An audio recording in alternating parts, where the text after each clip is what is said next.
What's up, legends? Benchmark Bets is back, and today I've locked in 2 NBA picks. But that's not all. I'm going to take you through some leans that I like in today's small slate of games. So buckle up, I've done the homework. Let's hit these and stack these wins.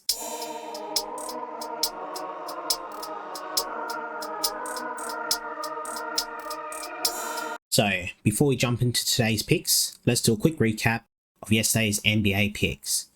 So, we had one winner and one void with Giannis over 29.5 points.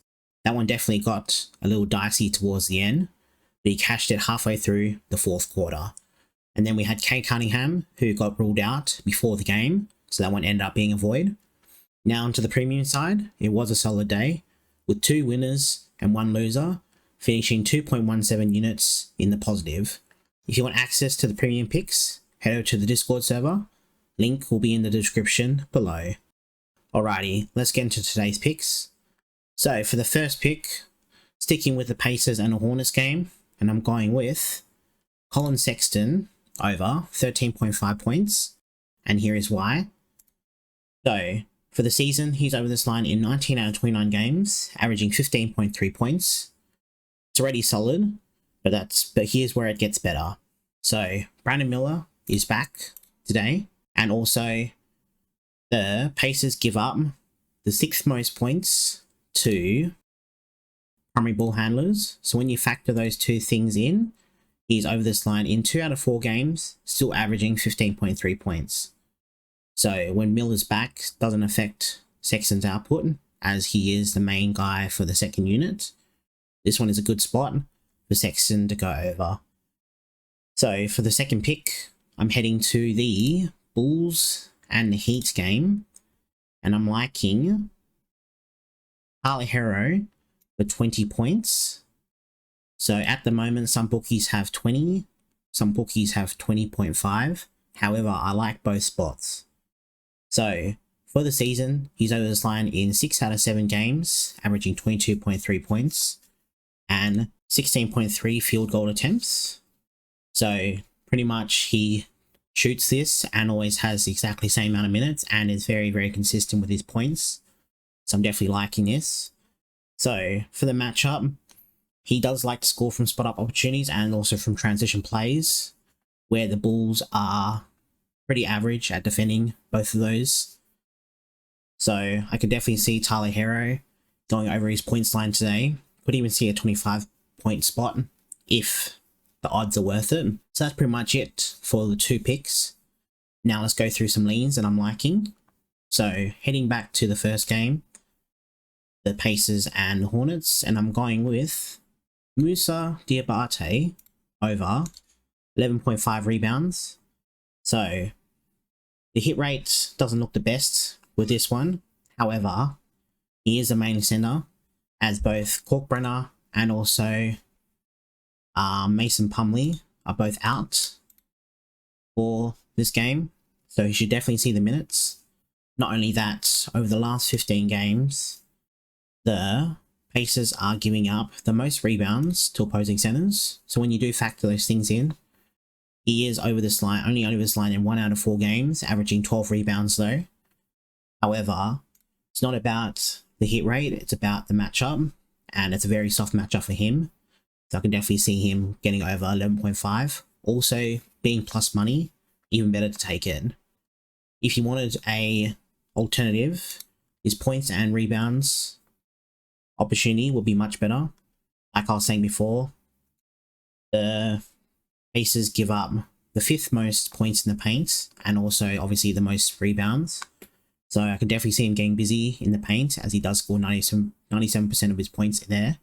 And he's over this line in 3 out of 4 games, averaging 21.8 points and rebounds. This one isn't plus money, however, but it is very, very good for the hit rates. So that's pretty much it for the Pacers and Hornets game. So let's go to the next game, the Heat and the Bulls. And I'm liking Ayo Dosunmu over 14.5 points. So for the season, he's over this line in 15 out of 31 games, averaging 14.3 points. The hit rate isn't the best, however, there's a few things you need to factor. So Josh Giddey is out for this game. When he's out, he's averaging 16.6 points and over in 5 out of 7 games. However, when you factor in the minutes as well, the expected minutes, he's over this line in 4 out of 5 games, averaging 17.4. As long as he can get the minutes, which I think he can, and obviously with Giddy out, he should definitely go over this line. I wouldn't play anything else, just play the over 14.5. Not only that, the Heat do give up the 10th most amount of points in the paint, where he loves to score 47% of his points. So definitely a good one to take there. That was pretty much it for the Heat and the Bulls game. Nothing I was really liking on the Heat side, except for Hero, obviously. Then with the Cavaliers and the Wolves game, I was looking at Anthony Edwards when he was at 29.5. Now it's jumped up to 30.5. Not as enticing as it was before. For the season, he is over this line in 15 out of 30 games, averaging 29.3. However, he does have a very soft matchup today. He loves to score in isolation and from free throws, where the Cavs give up the 6th most points to isolation and the 7th most points to free throws. Not only that, over the last 15 games, he loves to score from pull-up opportunities, where the Cavs are giving up the 8th most points to. So when you factor in the favorable matchups, he's over this line in 5 out of 9 games, only averaging 27.6. So I think the 30.5 line is pretty much spot on where it needs to be. So take it with your risk. However, it being an important game, I can definitely see him going over. Another one I was also looking at is Rudy Gobert over 11.5 rebounds. So over the last 15, they've only been giving up the 14th fewest rebounds. However, due to Evan Mobley and also Allen both playing, they usually play a 4-ball lineup. So Rudy Gobert will need to be playing a lot more. So when you factor in his expected minutes and also with the rebounds allowed, factoring getting rid of the 10th best defensive teams and the 10th worst defensive teams, he's over his line in 8 out of 14 games, averaging 11.1 rebounds. So, same thing with the Anthony Edwards. This line is pretty much spot on where it needs to be. I can see some upside for it to going over, but the odds don't warrant it. If this goes up to 12.5, I definitely want to take it. However, if you can get over 10.5, definitely would take this line. So that's pretty much it for the Cavs and Wolves game that I was liking. And then for the final game of the slate, the Mavs versus the Jazz. I feel like this is going to be a money game. Heaps of lines I was liking, but I've got 2 main ones that I'm going with. So, Lauri Markkanen, over 26.5 points. On the season, he's over this line in 18 out of 31 games, averaging 27.8 points. Not only that, he loves to score 35% of his points within the paint, and over the last 15, the Mavs are giving up the 2nd most points in the paint. So when you factor that in, and also his minutes expected to play, he's over this line in 5 out of 6 games, averaging 30.3 points. Definitely will be taking the 26.5, and I'll also be playing a ladder play over 30. And then for the final pick, I'm liking going back to Anthony Davis. Yes, I know he had a shit game in his previous game. However, I think he can capitalize here today. So for the season, he's over this line in 8 out of 19 games, averaging 20.3, which isn't the best. However, his matchup is the most softest matchup he will ever have. Look at this, check this out.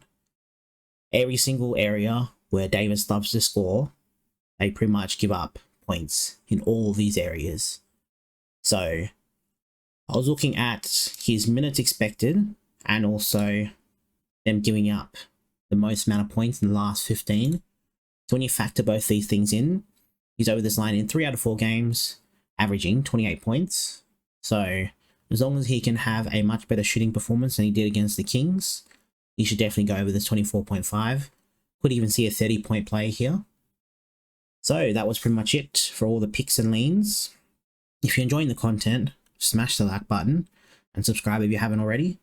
Also, if you made it this far into the video, I truly appreciate you.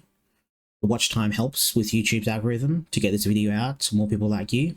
As always, stay safe, good luck with your bets, and I'll catch you on the next one. Laters.